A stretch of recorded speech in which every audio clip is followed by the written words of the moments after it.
Hai anak-anakku kelas 10, salam sukses dan sehat selalu untuk kalian. Baiklah, hari ini kita akan kembali belajar untuk bab 2 tentang ketentuan Undang-Undang Dasar Negara Republik Indonesia tahun 1945 dalam kehidupan berbangsa dan bernegara. Anak-anak, untuk materi atau submateri yang kita pelajari pada bab 2 ada 4 submateri. Minggu yang lalu kita sudah belajar untuk submateri yang pertama, bagian yang pertama. Dan hari ini kita akan belajar untuk submateri yang pertama tentang wilayah negara kesatuan Republik Indonesia, tapi bagian yang kedua. Kita akan belajar tentang batas wilayah negara kesatuan Republik Indonesia. Baiklah anak-anak, kalian perhatikan peta Indonesia tentang wilayah negara kesatuan Republik Indonesia.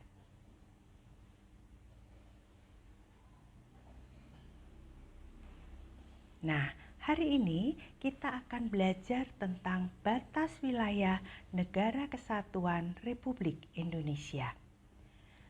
Anak-anak, setiap wilayah yang dimiliki pasti ada batasnya. Rumah yang kalian tempati juga tentunya mempunyai batas. Begitupun dengan sekolah kalian pasti mempunyai batas wilayah seperti dibatasi oleh bangunan atau jalan dan sebagainya. Wilayah lainnya seperti desa, kecamatan, kabupaten, provinsi, hingga suatu negara juga memiliki batas kewilayahan. Batas wilayah itu untuk menunjukkan atau menandai luas yang dimiliki oleh wilayah tersebut. Bentuk dari batas wilayah bermacam-macam. Ada yang dibatasi oleh sungai, laut, hutan, atau juga hanya berupa tugu perbatasan saja apabila wilayah tersebut berbatasan langsung dengan wilayah lainnya. Anak-anak, bagaimana dengan batas wilayah Indonesia? Sama halnya dengan negara-negara lainnya, Indonesia yang memiliki batas-batas tertentu juga untuk wilayahnya. Kalian sudah mengetahui bahwa Indonesia adalah negara maritim. 2/3 luas wilayah Indonesia adalah lautan.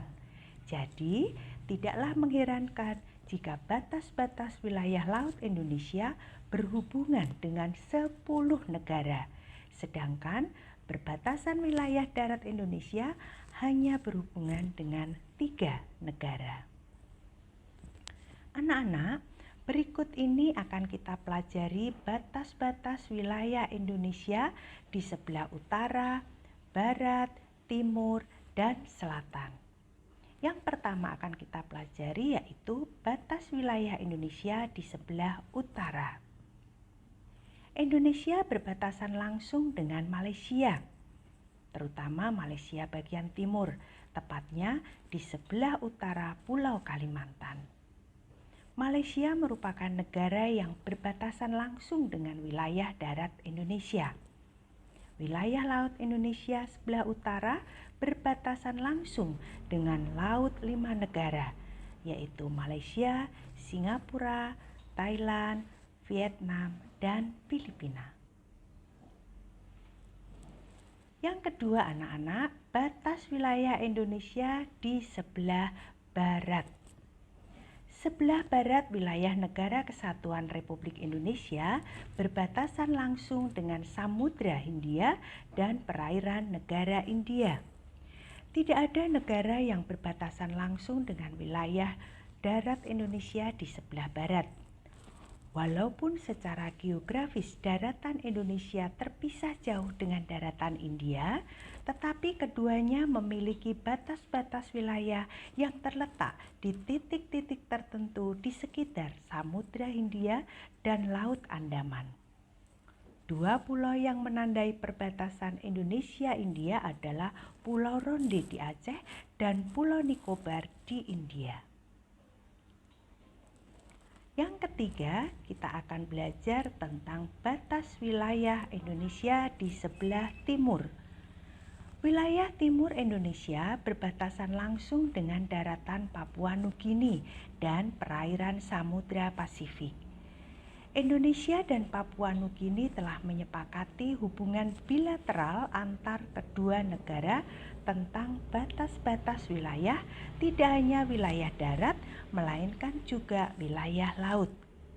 Wilayah Indonesia di sebelah timur, yaitu Provinsi Papua, berbatasan dengan wilayah Papua Nugini sebelah barat, yaitu Provinsi Barat atau Fly dan Provinsi Sepik Barat atau Sandaun.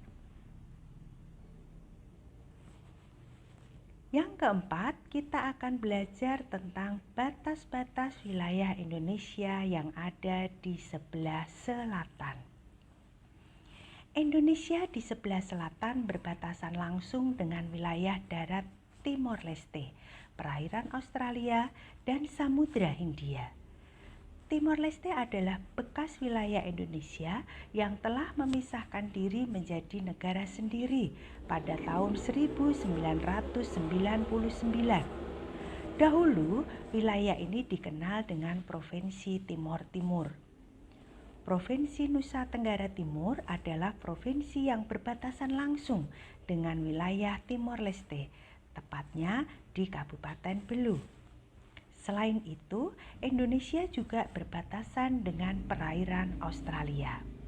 Pada awal tahun 1997, Indonesia dan Australia telah menyepakati batas-batas wilayah negara keduanya yang meliputi zona ekonomi eksklusif atau ZEE dan batas landas kontinen. Nah, anak-anak, berikutnya kita akan belajar tentang kekuasaan negara atas kekayaan alam yang terkandung dalam wilayah negara kesatuan Republik Indonesia. Sekarang coba kalian amati gambar tersebut.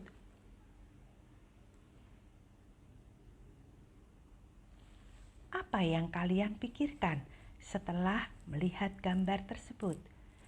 Kalau kalian bisa berpikir dengan jernih, kalian pasti bersyukur kepada Tuhan Yang Maha Esa atas anugerah yang diberikan kepada negara kita berupa kekayaan alam yang melimpah. Gambar-gambar tadi hanya sebagian contoh dari kekayaan alam negara kita. Tentunya masih sangat banyak kekayaan alam yang dimiliki oleh negara kita. Orang-orang dari negara lain banyak yang iri atas kekayaan dan keindahan alam Indonesia. Bahkan mereka beranggapan bahwa negara kita adalah potongan surga yang jatuh ke bumi. Nah, anak-anak, sekarang perhatikanlah lirik lagu Rayuan Pulau Kelapa yang diciptakan oleh Ismail Marzuki. Marilah kita nyanyikan bersama-sama.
Luar biasa, kalian memang benar-benar hebat. Anak-anak, lirik lagu itu merupakan gambaran bahwa Indonesia adalah negara yang aman dan makmur yang memiliki kekayaan alam melimpah ruah. Di atas wilayah Indonesia terhampar daratan yang luas dengan segenap potensi kekayaan alamnya seperti kekayaan dari hutan, area persawahan, binatang-binatang darat yang beraneka ragam. Di wilayah lautan juga tidak kalah kayanya. Puluhan juta ikan hidup di perairan Indonesia.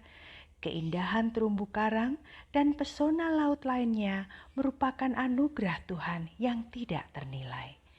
Bukan hanya di daratan dan di lautan, di perut bumi Indonesia pun menyimpan kekayaan yang melimpah berupa bahan tambang seperti minyak, emas, gas bumi, besi, batu bara, tembaga, perak, dan lain sebagainya.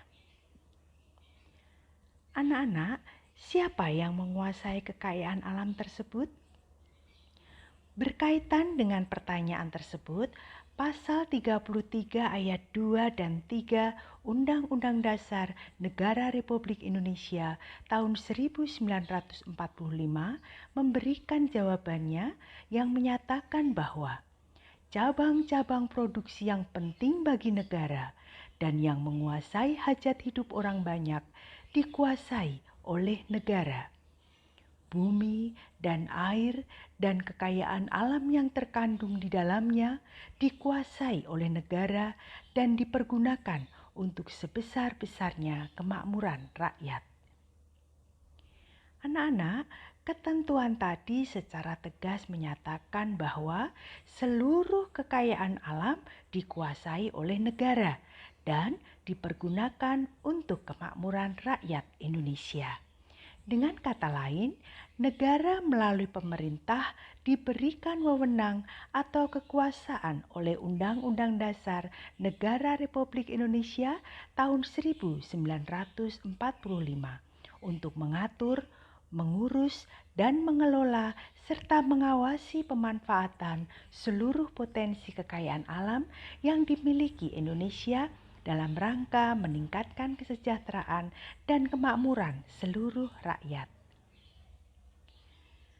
Nah, anak-anak, Undang-Undang Dasar Negara Republik Indonesia tahun 1945 menyatakan bahwa negara mempunyai hak penguasaan atas kekayaan alam Indonesia. Oleh karena itu, maka negara mempunyai kewajiban-kewajiban sebagai berikut. 1. Segala bentuk pemanfaatan seperti bumi dan air serta hasil yang didapat seperti kekayaan alam dipergunakan untuk meningkatkan kemakmuran dan kesejahteraan masyarakat. 2. Melindungi dan menjamin segala hak-hak rakyat yang terdapat di dalam atau di atas bumi, air, dan berbagai kekayaan alam tertentu yang dapat dihasilkan secara langsung atau dinikmati langsung oleh rakyat. 3. Mencegah segala tindakan dari pihak manapun yang akan menyebabkan rakyat tidak mempunyai kesempatan atau akan kehilangan haknya dalam menikmati kekayaan alam. Anak-anak, ketiga kewajiban tadi menjelaskan bahwa segala sumber daya alam yang penting bagi negara dan yang menguasai hajat hidup orang banyak karena berkaitan dengan kemaslahatan umum dan pelayanan umum harus dikuasai negara dan dijalankan oleh pemerintah. Sumber daya alam tersebut harus dapat dinikmati oleh rakyat secara berkeadilan, keterjangkauan, dalam suasana kemakmuran dan kesejahteraan umum yang adil dan merata. Nah, anak-anak, untuk refleksi materi kita pada pertemuan kali ini adalah setelah kalian mempelajari materi tentang pasal-pasal dalam Undang-Undang Dasar Negara Republik Indonesia tahun 1945 yang berkaitan tentang wilayah, warga negara, kemerdekaan beragama, serta sistem pertahanan dan keamanan negara, tentu saja kalian semakin meyakini betapa pentingnya menjaga keutuhan wilayah, menjadi warga negara yang baik, mewujudkan kemerdekaan beragama, dan berpartisipasi dalam menjaga pertahanan dan keamanan negara. Kekayaan alam yang dimiliki oleh bangsa Indonesia merupakan anugerah Tuhan Yang Maha Esa yang harus selalu kita syukuri. Anak-anak, kesimpulan materi kita pada hari ini adalah wilayah negara Indonesia diatur dalam pasal 25A Undang-Undang Dasar Negara Republik Indonesia tahun 1945. Nah, berdasarkan ketentuan pasal 25A tersebut, negara Indonesia merupakan negara kepulauan yang bercirikan Nusantara.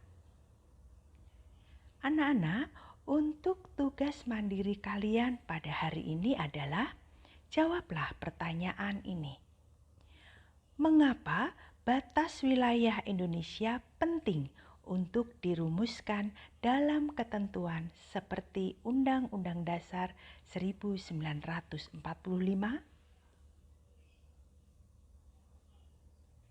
Nah, anak-anak, cukup sekian dulu pertemuan kita pada hari ini. Tetap semangat belajar, sukses untuk kalian, jaga kesehatan, dan sampai berjumpa pada pertemuan berikutnya. Terima kasih.